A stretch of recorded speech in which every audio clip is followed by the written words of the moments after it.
بسم الله الرحمن الرحيم. السلام علیکم ورحمۃ اللہ وبرکاتہ۔ الحمد للہ حمدا کثیرا طیبا مبارکا فیہ، والصلاة والسلام علی سید المرسلین محمد وآلہ وصحبہ اجمعین، اما بعد۔ حاضرین و ناظرین، یہ درس نمبر 2348 ہے اور آج سورۃ اللیل کی 8 آیتوں کی تلاوت اور تشریح کی جائے گی۔ آیت نمبر 14 تا 21، 14 to 21۔ اعوذ باللہ من الشیطان الرجیم،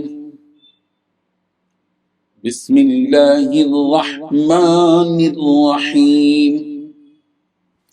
فأنذرتكم نارا تلظى لا يصلاها إلا الأشقى الذي كذب وتولى وسيجنبها الأتقى الذي يؤتي ماله يتزكى وما لأحد عنده من نعمة تجزى إلا ابتغاء وجه ربه الأعلى وَلَسَوْفَ يَرْضَى۔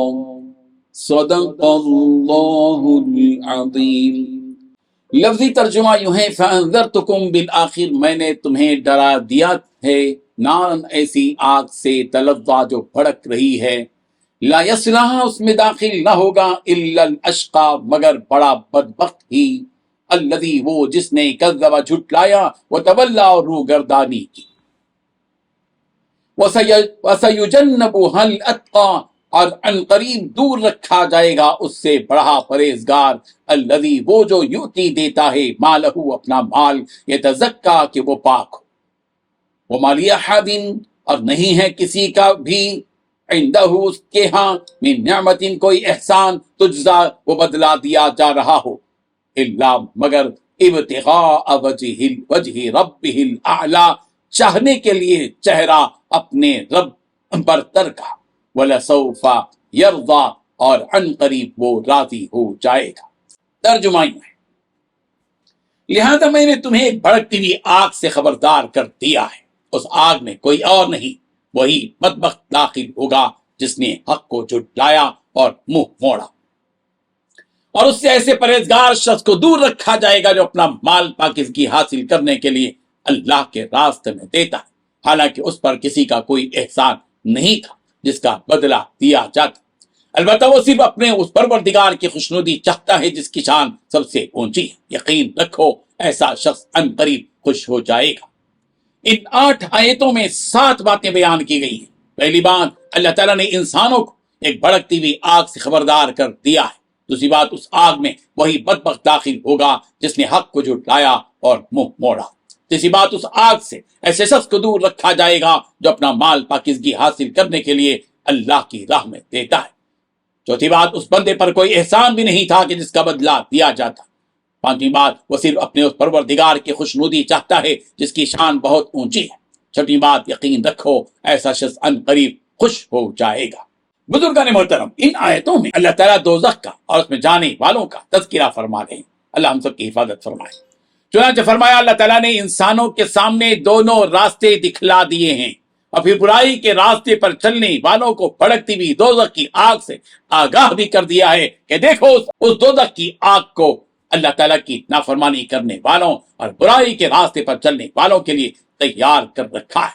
لہذا جو کوئی حق کا انکار کرے گا اور سب کی عبادت و اطاعت سے منہ موڑے گا، برائی کو پسند کرے گا، گناہوں پر مصر ہوگا، ہدایت کو چھوڑ کر گمراہی کو اپنائے گا، اللہ تعالیٰ کی دیے ہوئے مال میں بخل کرے گا، اس کے بتلائے ہوئے راستے میں خرچ نہیں کرے گا، تو ایسے بدبخت کو اللہ تعالیٰ اس جہنم میں داخل کرے گا اور یہی اس کا ٹھکانہ ہوگا۔ حضرت ابو ہریرہ رضی اللہ عنہ نے فرمایا کہ ہر شخص جنت میں جائے گا سوائے اس کے جس نے اس کا انکار کیا۔ کسی نے پوچھا کہ ابو ہریرہ ایسا کون ہوگا جو جنت میں جانے سے انکار کرے؟ تو آپ نے یہ آیت تلاوت فرمائی، الذی کذب وتولی، جس نے جھٹلایا اور منہ موڑا۔ اور اللہ تبارک و تعالیٰ اس دوزخ کی آنکھ سے ایسے شخص کو دور رکھے گا جس نے پرہیزگاری اختیار کی، پاکیزگی حاصل کرنے کی خاطر اپنے مال کو اللہ کے راستے میں خرچ کیا، جبکہ جس پر یہ شخص اپنا مال خرچ کر رہا ہے اس کا اس خرچ کرنے والے پر کوئی احسان بھی نہیں تھا کہ جس احسان کا بدلہ چکانے کی خاطر وہ اس پر اپنا مال خرچ کر رہا ہو، بلکہ یہ شخص خالص اللہ کی رضا کے لیے اس پر خرچ کر رہا ہے۔ وہ اللہ جس کی شان بہت اونچی اور عظیم ہے، لہذا وہ اپنی شان کے اعتبار سے اس شخص کو اتنا عطا کرے گا کہ وہ اس کی عطا سے خوش ہو جائے گا۔ حضرت ابن عباس رضی اللہ عنہما سے مروی ہے کہ مشرکین حضرت بلال حبشی رضی اللہ عنہ کو تکلیفیں دے رہے تھے، اور حضرت بلال احد احد پکارتے جا رہے تھے، ایک اور ایک۔ اسی وقت آپ علیہ الصلوۃ والتسلیم کا گزر وہاں سے ہوا تو آپ علیہ الصلوۃ والتسلیم نے حضرت بلال حبشی رضی اللہ عنہ سے کہا کہ یقیناً یہ احد تجھے اس تکلیف سے نجات دے گا، چنانچہ وہ آگے بڑھ گئے۔ حضرت ابوبکر صدیق نے فرمایا کہ ابوبکر بلال کو مشرکین اسلام لانے کی وجہ سے تکلیفیں دے رہے ہیں۔ حضرت ابوبکر صدیق رضی اللہ عنہ نبی رحمت صلی اللہ علیہ وسلم کی منشا کو سمجھ گئے اور گھر جا کر ایک رتل سونا لے آئے اور اسے لے کر امیہ بن خلف کے پاس گئے اور کہا کہ کیا تم مجھے یہ غلام بیچو گے؟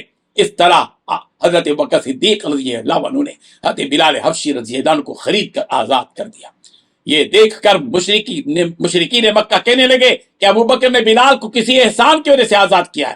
تب اللہ تبارک و تعالیٰ نے حضرت ابوبکر صدیق رضی اللہ عنہ کی شان میں یہ آیت نازل فرمائی، وَمَا لِأَحَدٍ عِنْدَهُ مِن نِعْمَةٍ تُجْزَى، یعنی انہوں نے کسی احسان کی وجہ سے حضرت بلال کو آزاد نہیں کیا ہے، بلکہ اپنے رب کو راضی کرنے کی خاطر انہوں نے حضرت بلال کو آزاد کیا، جس کا صلہ اللہ تبارک و تعالیٰ انہیں آخرت میں دے گا۔ اللہ تبارک و تعالیٰ آیات کو سمجھنے کی ہم سب کو توفیق عطا فرمائے، آمین۔ وآخر دعوانا الحمدللہ رب العالمین۔ ڈیلی درس قرآن کو سبسکرائب کیجئے، اپنے تاثرات اور مشورے ارسال کیجئے اور اپنے متعلقین کا گروپ بنا کر انہیں روزانہ درس قرآن بھیجئے اور اجر و ثواب پائیے۔ جزاکم اللہ خیر۔